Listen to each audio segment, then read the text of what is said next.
Hello friends, good morning everyone. आज का हमारा टॉपिक है इंडस्ट्री।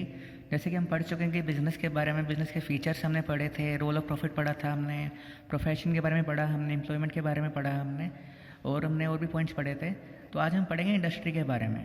अब इंडस्ट्री क्या होता है? हम ग्रुप ऑफ कंपनीज को भी इंडस्ट्री बोलते हैं, और all those activities through which raw material is converted into finished products और ready to use products.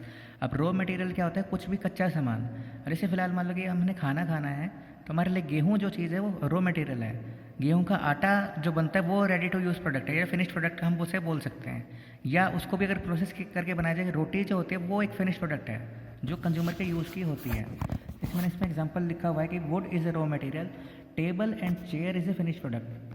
Table and chair भी लकड़ी से ही बनती है, लेकिन फिर भी कंज्यूमर के लिए, जैसे हम जैसे लोगों के लिए वुड की फ़िलहाल कोई इतनी वैल्यू नहीं है, क्योंकि वुड हमारे लिए किसी काम का नहीं है ना। तो इंडस्ट्री क्या करती है? मैन्युफैक्चरिंग से, प्रोडक्शन से या कुछ और यूटिलिटी एनालिसिस से वो किसी रॉ मटेरियल को ट्रांसफॉर्म कर रही है फिनिश प्रोडक्ट में। अब गुड्स कौन कौन से होते हैं? जैसे हमने ऊपर बात किया कि फिनिश प्रोडक्ट या रॉ मटेरियल, उससे हम बनाते हैं गुड्स या प्रोडक्ट्स। गुड्स वो होते हैं जो हम कंज्यूम करते हैं। अब जैसे प्रोड्यूसर है वो कंज्यूम करता है मशीन्स को, हम कंज्यूम करते हैं ब्रेड है, कपड़े हैं, चेयर टेबल, मोबाइल्स या मोबाइल कार्स हैं, जो भी कुछ है वो हमारे लिए गुड्स हैं। तो पहला है प्रोड्यूसर्स कैपिटल या प्रोड्यूसर्स गुड्स और कैपिटल गुड्स। अब प्रोड्यूसर्स जो होते हैं जो सामान को बनाते हैं मशीनरी को यूज़ करके, जैसे पार्ले की फैक्ट्री है तो उनके लिए गुड्स कौन से होते हैं? मशीनरी। मशीनरी उनके लिए गुड्स हैं, और वो सामान उस मशीन से बना के हमको बेच रही है, तो वो हमारे लिए गुड्स हैं। जैसे कंज्यूमर हम हैं जो हमें उस चीज़ को कंज्यूम कर रहे हैं। मोबाइल फ़ोन्स हो गए, कपड़े हो गए, ब्रेड हो गई, दही हो गई, कुछ या कोई भी और चीज़ होती है, तो जो हम डायरेक्टली कंज्यूम कर रहे हैं वो होते हैं कंज्यूमर गुड्स। और प्रोड्यूसर्स गुड्स वो होते हैं जो प्रोड्यूसर्स कंज्यूम कर रहे हैं, मतलब कि प्रोड्यूसर की तरह कंज्यूम नहीं कर रहे हैं, प्रोड्यूसर से यूज़ कर रहे हैं हमारे लिए कुछ बनाने के लिए। फिर आ गया था इंटरमीडिएट गुड्स। इंटरमीडिएट गुड्स क्या होते हैं कि किसी और इंडस्ट्री में क्रिएट की हुई चीज़ को, जैसे फॉर एग्जांपल क्या होता है कि इसमें आगे इसमें से आएगा कि प्राइमरी इंडस्ट्री, सेकेंडरी इंडस्ट्री आएगा, तो उसमें क्या होता है कि किसी और इंडस्ट्री में प्रोसेस की हुई चीज़ को यूज़ करके किसी दूसरी इंडस्ट्री में कुछ और बनाया जा रहा है। जैसे फॉर एग्जांपल कि क्या होता है कि हमने मतलब कि जैसे होता है कि ना रॉ मटेरियल है, गेहूँ ही है, मान लो हमने गेहूँ काट लिया खेत से, तो वो एक रॉ मटेरियल है। हमने फिर गेहूँ से उसको आटा बनाया, आटा एक दूसरी इंडस्ट्री में बना है, आटे को हमने यूज़ करके रोटी बनाई है। मतलब गेहूँ की डायरेक्ट रोटी तो नहीं बनती ना। तो इंटरमीडिएट गुड्स में क्या होता है कि एक जो आटा है वो इंटरमीडिएट गुड्स है। इंटरमीडिएट का मतलब होता है कि पहले गेहूँ से आटा बना, फिर आटे से रोटी बनी, मतलब डायरेक्ट गेहूँ से रोटी नहीं बनी है। 3 स्टेप्स में ये प्रोसेस चली है। तो इंटरमीडिएट गुड्स का क्या मतलब होता है कि एक चीज़ जो एक इंडस्ट्री में कंप्लीट हो चुकी है, मतलब कि प्राइमरी इंडस्ट्री का जो फिनिश प्रोडक्ट है आटा है, जो उसको दूसरी इंडस्ट्री में आटे से रोटी बनाई गई, तो वो होते हैं इंटरमीडिएट गुड्स। अब हम आगे आते हैं कि इंडस्ट्रीज़ कितनी तरह की होती है। इंडस्ट्रीज़ 3 तरह की होती है, प्राइमरी इंडस्ट्री, सेकेंडरी इंडस्ट्री और टर्शियरी इंडस्ट्री। इसके बारे में हम बात करेंगे आपसे। तो प्राइमरी इंडस्ट्री क्या होती है? जिससे हम रॉ मटेरियल को यूज़ करते हैं, नेचुरल रिसोर्सेज को हम यूज़ करते हैं। नेचुरल रिसोर्सेज का मतलब जो होता है कि जो हमें नेचर से जो चीज़ें मिली हैं, जैसे जो हमारा हवा है, पानी है, खेती है या एनिमल्स हैं, उनसे जो भी कुछ हमें मिलता है वो सारा प्राइमरी इंडस्ट्री में काउंट होता है। मतलब कि जैसे कि हम जो खेती करते हैं, एग्रीकल्चरल प्रोडक्ट्स हैं हमारे, या जो एनिमल से हम कुछ भी क्रिएट करते हैं, मतलब उनकी खाल से यूज़ करके, या कुछ भी अंडे हैं, दूध है, या जो भी कुछ उनका प्रोडक्ट्स हमें मिलते हैं, वो सारे प्राइमरी इंडस्ट्री में आते हैं। मीन्स कि the primary industry includes those activities through which the natural resources are use to provide raw material to other industries. जैसे कि इसमें 2 इंडस्ट्रीज आती हैं, जेनेटिक और एक्सट्रैक्टिव। जेनेटिक में क्या आता है कि जो एनिमल्स से या हम प्लांट से जो रिसीव करते हैं, प्लांट से मतलब कि आपको जैसे पता ही कि मतलब कि बहुत कुछ होता है, आलू गोभी प्याज टमाटर, जो भी कुछ जितने भी वेजिटेबल्स हैं, फ्रूट्स हैं, वो भी, और एनिमल से रिलेटेड भी। एनिमल से रिलेटेड हमें क्या मिलता है? जैसे दूध मिलता है, अंडे मिलते हैं, या काफ़ी कुछ बोला नहीं चाहिए लेकिन नॉन वेजिटेरियन फूड भी मिलता है। तो वो एक जेनेटिक इंडस्ट्री है जो हमें नेचर से सभी कुछ मिल रहा है, प्लांट्स एंड एनिमल्स है। अब एक्सट्रैक्टिव इंडस्ट्री क्या होता है? जो हमें ज़मीन के अंदर से मिल रहा है, जो हमारी धरती है उसके अंदर से, जैसे सोने की खान है, या कुछ डीजल मिलता है, तेल मिलता है, या फिर कुछ कोयला मिलता है, फूड ग्रेन्स मिलते हैं, कुछ और भी चीज़, कोल भी मिलता है, गैस भी मिल सकती है। तो ये जो केमिकल्स हैं या जो गैसेज हैं या जो कुछ और प्रोडक्ट्स होते हैं जो सिर्फ ज़मीन के अंदर से ही हम एक्सट्रैक्ट करते हैं, उस इंडस्ट्री को बोलते हैं हम एक्सट्रैक्टिव इंडस्ट्री, जिससे ज़मीन के अंदर से पानी भी मिलता है। तो इसका मतलब ये है कि वो सारे रिसोर्सेज यूज़ करना जो हमें ज़मीन से नहीं या नेचर से मिले हैं, उसे हम बोलते हैं प्राइमरी इंडस्ट्री। जेनेटिक में आता है कि जो हमें प्लांट से या एनिमल से मिलता है, through the which the breed of animals and vegetables. And extractive में वो होता है जो हम ज़मीन के अंदर से हम मतलब खान बना के हम उसमें से निकालते हैं, तो ये था प्राइमरी इंडस्ट्री। प्राइमरी इंडस्ट्री में बेसिकली नेचुरल रिसोर्सेज को यूज़ करके बस उसे दूसरे इंडस्ट्री के लिए हम एक तरह से प्रोवाइड कर रहे हैं, कि दूसरे इंडस्ट्री के लिए रॉ मटेरियल प्रोवाइड कर रहे हैं। फिर नेक्स्ट आता है सेकेंडरी इंडस्ट्री। सेकेंडरी इंडस्ट्री क्या होती है? जो प्राइमरी इंडस्ट्री का जो फिनिश प्रोडक्ट है वो सेकेंडरी इंडस्ट्री के लिए रॉ मटेरियल होता है। जैसे कि इसमें एग्जांपल भी लिखा हुआ है, producing cotton is a primary industry. Cotton का मतलब रुई जो हम बोलते हैं, रुई प्रोड्यूस करना, खेती करना, वो प्राइमरी इंडस्ट्री है। और उस रुई से कपड़ा बनाना वो सेकेंडरी इंडस्ट्री है। तो जो कॉटन है वो है रॉ मटेरियल, मतलब कॉटन की खेती करना वो नेचुरल रिसोर्स है, तो प्राइमरी में होता है। रुई निकाल के उसे कपड़ा बनाना वो है सेकेंडरी इंडस्ट्री। तो बेसिकली इसका मतलब क्या हुआ सेकेंडरी इंडस्ट्री का? कुछ मैन्युफैक्चर करना प्राइमरी इंडस्ट्री के फिनिश प्रोडक्ट से सेकेंडरी इंडस्ट्री में वो चीज़ रॉ मटेरियल बन जाएगा, और उससे प्रोड्यूस करना कुछ एक और नया प्रोडक्ट जो फिलहाल कंज्यूमर के काम के आ सके। अब इसमें दो तरह की इंडस्ट्रीज़ होती हैं सेकेंडरी इंडस्ट्री में, manufacturing industries and constructive industries. अब मैन्युफैक्चरिंग से हमें पता है कि कुछ मैन्युफैक्चर करना, कुछ प्रोड्यूस करना होता है। तो मैन्युफैक्चरिंग इंडस्ट्रीज़ का मतलब है manufacturing industries mean those industries where in raw material and semi finished material are used with the help of man and machine to bring out the finish products. जैसे cloth from cotton है, steel from iron ore है, sugar from sugar cane है। तो मतलब कि किसी semi finish product या किसी रॉ मटेरियल को हम यूज़ करके कुछ मैन्युफैक्चर कर रहे हैं। अब आगे मैन्युफैक्चरिंग इंडस्ट्री के भी चार पार्ट्स हैं।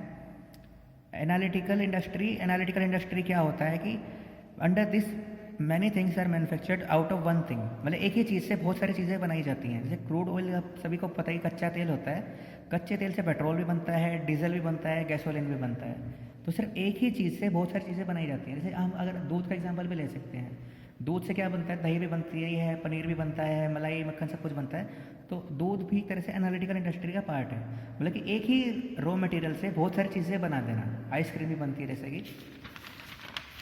फिर नेक्स्ट है प्रोसेसिंग इंडस्ट्री।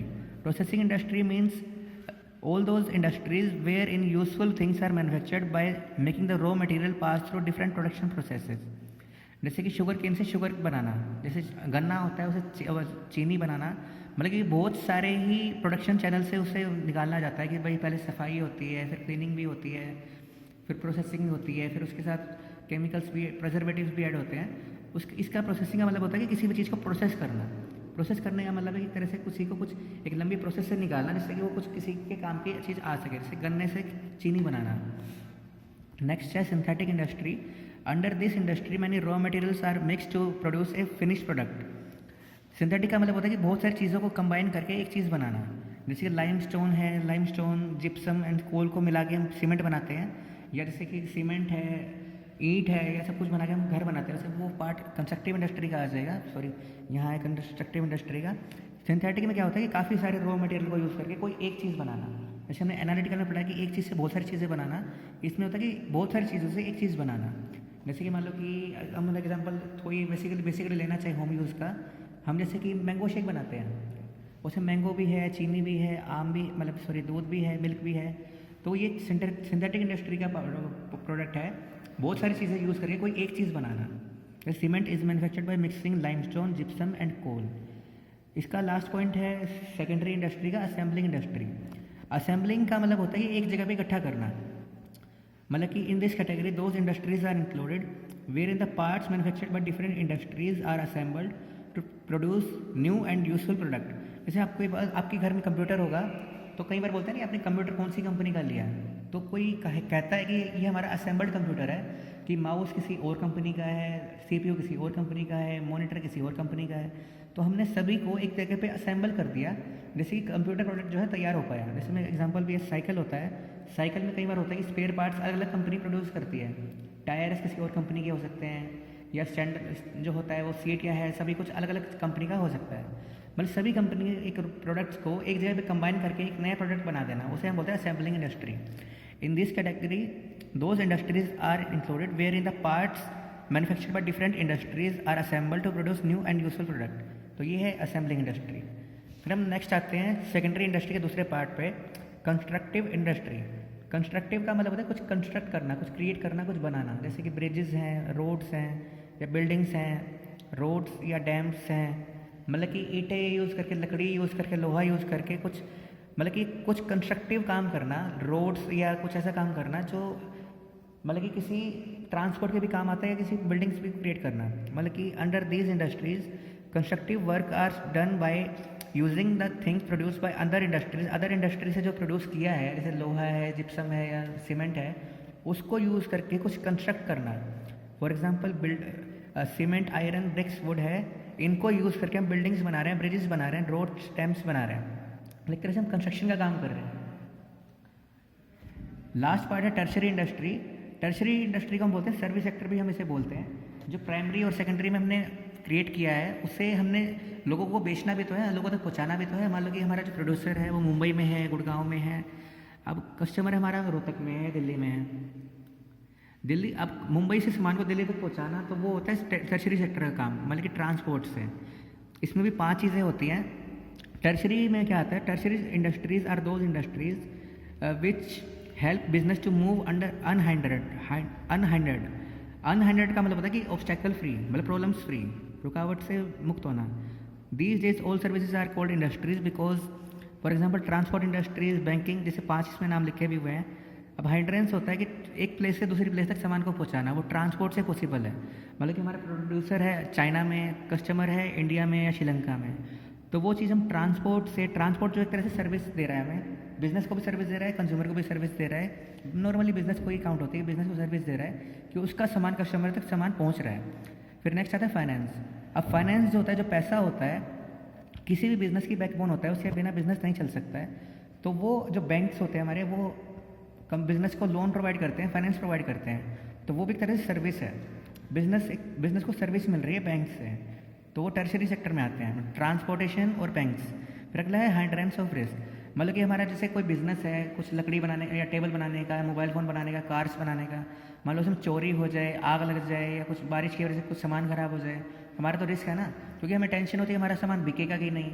उसके बाद हमें टेंशन होगी भाई कि हमारा सामान बहुत सारा बचा हुआ है, अगर हमारा ख़राब हो गया तो उसके लिए हमें इंश्योरेंस मिलता है कि कुछ टाइम के लिए हमें इंश्योरेंस क्लेम मिल जाएगा। अगर हमारा कोई इस तरह का लॉस होता है, तो फिजिकली या कुछ नेचुरल लॉस होता है, तो हमें उसके अगेंस्ट में क्लेम मिल जाता है। तो हमारा जो रिस्क है, हम रिस्क को हम ख़त्म तो नहीं कर सकते हैं, लेकिन मिनिमाइज़ कर सकते हैं। तो रिस्क हमें इंश्योरेंस, जो कंपनीज होती हैं, इंश्योरेंस हमें एक तरह से सर्विस दे रही है कि हमारा जो रिस्क है वो कम हो रहा है। फिर है हाइड्रेंस ऑफ कम्युनिकेशन। अगर हमने मान लो कि नया एक प्रोडक्ट लॉन्च किया है, हमने कुछ नया कुछ चेंज किया है प्रोडक्ट में, कुछ प्राइस में, तो हम अपनी बात कंज्यूमर तक पहुंचा कैसे सकते हैं? जैसे आप देखते हो टेलीविज़न पे बहुत सारी एड्स आती हैं, एडवर्टाइजमेंट इंडस्ट्री के थ्रू हम अपनी कम्युनिकेशन कर रहे हैं। अपनी कंपनी डायरेक्ट हमें बता रही है कि ये प्रोडक्ट है, हमने नया कुछ बनाया है, इसमें ये फीचर्स हैं, इसका इतना प्राइस है और आपको ये क्यों खरीदना चाहिए, वो सब कुछ बताया जाता है एक एडवर्टाइजमेंट में। तो एडवर्टाइजमेंट भी एक तरह से सर्विस सेक्टर है, जो हमें सर्विस दे रही है कि हम अपने प्रोडक्ट के बारे में डायरेक्ट लोगों से कम्युनिकेट कर सकें। फिर लास्ट है हाइड्रेंस ऑफ स्टोरेज ऑफ गुड्स। ये हाइड्रेंस का मतलब होता है रुकावट होना। अब जैसे कि अगर एक जगह से दूसरी जगह तक पहुंचाना है, वो भी एक रुकावट है, वो ट्रांसपोर्ट ने सक्सेस मतलब कि हेल्प की, उसमें पैसा है नहीं है बिजनेस के पास, उससे फाइनेंस मिला बैंकिंग से, वो प्रॉब्लम दूर हुई। अब प्रॉब्लम होती है रिस्क की, रिस्क दूर हुआ इंश्योरेंस से। फिर कम्युनिकेशन का दूर हुआ एडवर्टाइजमेंट से। अब स्टोरेज का क्या होता है कि जैसे हमने मान लो कि हमने बहुत सारी प्रोडक्शन कर ली है, लेकिन सारा सामान हमारा बिका नहीं है। जैसे हम बीकानेर भी है या कुछ भी और भी दुकानें हैं जिनका मिठाइयों की दुकान नहीं लगा लो, अगर मान लो कि उन्होंने बहुत मिठाइयाँ बना ली हैं लेकिन उनकी सारी बिकी नहीं है, तो वो क्या करेंगे? या तो बाहर फेंक देंगे या फिर खुद खा लेंगे, और दोनों चीज़ें पॉसिबल नहीं है। तो उनके पास एक स्टोरेज हाउस होते हैं, वेयर हाउसेज होते हैं, जहाँ पे उनका टेम्परेचर इतना होता है कि वो उनका सामान जो है सेव रह सके, लंबे टाइम तक के लिए स्टोर रह सके, ख़राब ना हो। जैसे का एग्जांपल मैं एक और देता हूँ। आपने कभी सर्दियों में शादियों में गए होंगे, आपने कभी आम खाया होगा, लेकिन आम तो गर्मियों में होता है, तो इससे हमें पता चलता है कि आम को स्टोर करके रखा गया था, मतलब कि कभी ज़रूरत पड़े, किसी टाइम किसी को ज़रूरत हो तो उसको मिल सके।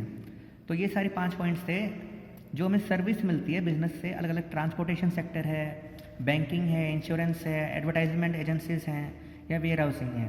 तो ये सारा था इंडस्ट्री के बारे में। कल हम पढ़ेंगे कॉमर्स के बारे में कि कॉमर्स क्या होती है, उसके क्या क्या पार्ट्स होते हैं। तो ये था आज की जो हमने पढ़ा, इंडस्ट्री क्या होती है, producers goods, consumer goods, intermediate goods.